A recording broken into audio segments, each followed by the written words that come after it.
நம்மளோட தலைமுறையை காக்கிற 3 புண்ணியங்கள் எதெல்லாம்? இதை நம்ம ஒரு கதை மூலமாக பார்க்கலாம். ஒரு ராஜ்யத்தை ஒரு ராஜா ஆண்டுக்கிட்டு வராரு. அவருக்கு ஒரு மகள் இருக்கிறா.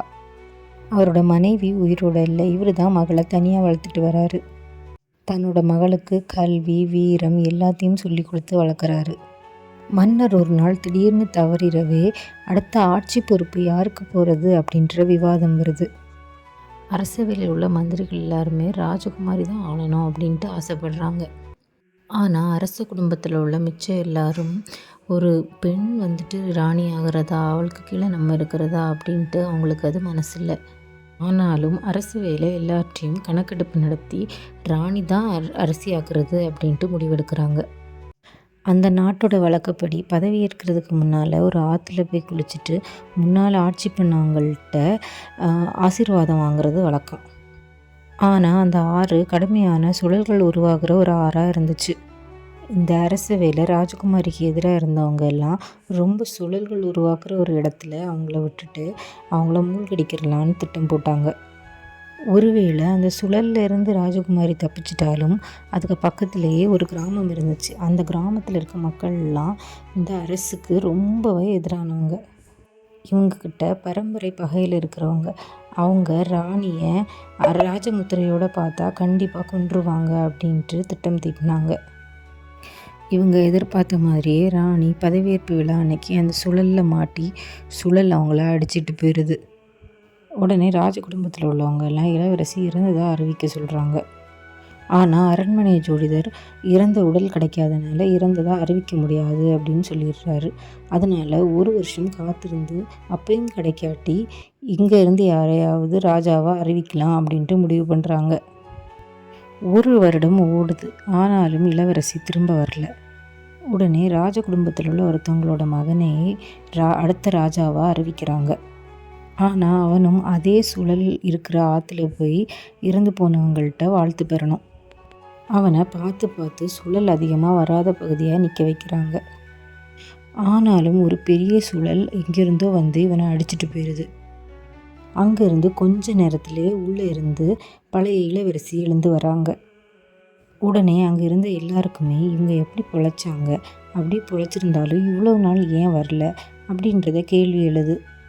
உடனே இளவரசி நடந்ததை கூற ஆரம்பிக்கிறாங்க. அன்னைக்கு சுழல் அடிச்சிட்டு போகிறப்ப இளவரசி ரொம்ப கை தேர்ந்து நீச்சல் அடிக்கிறவங்க அப்படின்றனால அவங்க ஓரளவு தாக்கு பிடிச்சிடுறாங்க. ஆனாலும் சுழல் அவங்கள மயங்கடிச்சு ஒரு கரையில் கொண்டு போய் சேர்க்குது. அந்த கிராமத்தில் உள்ளவங்க தான் அரச குடும்பம் மேலே ரொம்ப பகையாக இருக்கிறவங்க.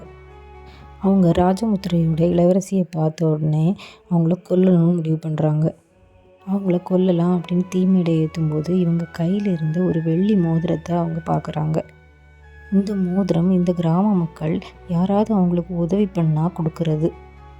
இந்த மோதிரம் எப்படி இந்த இளவரசி கைக்கு போச்சு அப்படின்ட்டு கிராம மக்கள் யோசிக்கிறாங்க. இளவரசிகிட்ட கேட்டு தெரிஞ்சுக்கலான்னு பார்த்தா 2 பேர் பேசுகிற மொழியும் 2 பேருக்கும் புரியலை. உடனே இளவரசிக்கு கொஞ்ச காலம் கொடுக்குறாங்க. தங்கள் கூடயே இருந்துட்டு தங்கள் மொழியை கற்றுக்கிட்டு தன்னை இந்த மோதிரம் எப்படி வந்துச்சுன்னு அவங்கள்ட்ட சொல்லணும் அப்படின்ட்டு. இளவரசியும் கல்வி கேள்விகள்ல எல்லாம் ரொம்ப சிறந்தவங்க அப்படின்றதுனால அந்த மொழியை சீக்கிரமாகவே கற்றுக்கிட்டு இந்த மோதிரம் எப்படி வந்துச்சுன்னு அவங்களுக்கு புரிய வச்சாங்க. அதாவது அந்த அரண்மனையில் ராஜ குடும்பத்தில் உள்ள சில பேர் பழி போட்டு இந்த கிராமத்தில் உள்ள சில மக்கள் மாட்டிக்கிட்டு இருந்திருப்பாங்க. ஆனால் இந்த மக்கள் மேலே இருக்க நியாயத்தை புரிஞ்சுக்கிட்ட அந்த அரசர் தன்னோட குடும்பத்துக்கு தெரியாமலே இவங்கள விடுவிச்சு விட்டுருப்பாரு. அதனால் அந்த மக்கள் நன்றி கடனாக இந்த மோதிரத்தை கொடுத்துட்டு போயிருப்பாங்க அரசருக்கு.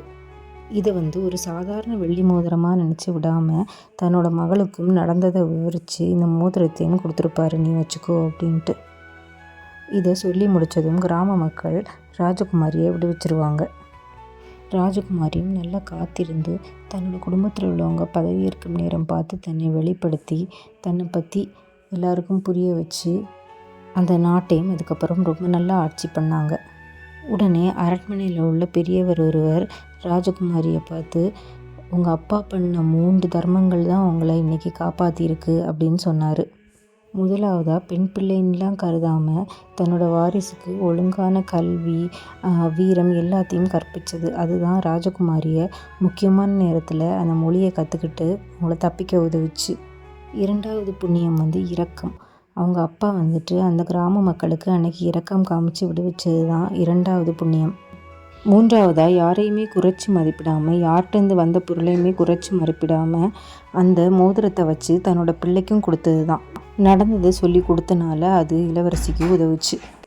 இரக்கம், எல்லாரையும் சமமாக பார்க்குதல், அதுக்கப்புறமா தன்னோட வாரிசுக்கு கல்வி அறிவு கொடுத்தல், இதுதான் 3 புண்ணியம் தன்னோட தலைமுறையை காக்கிறது.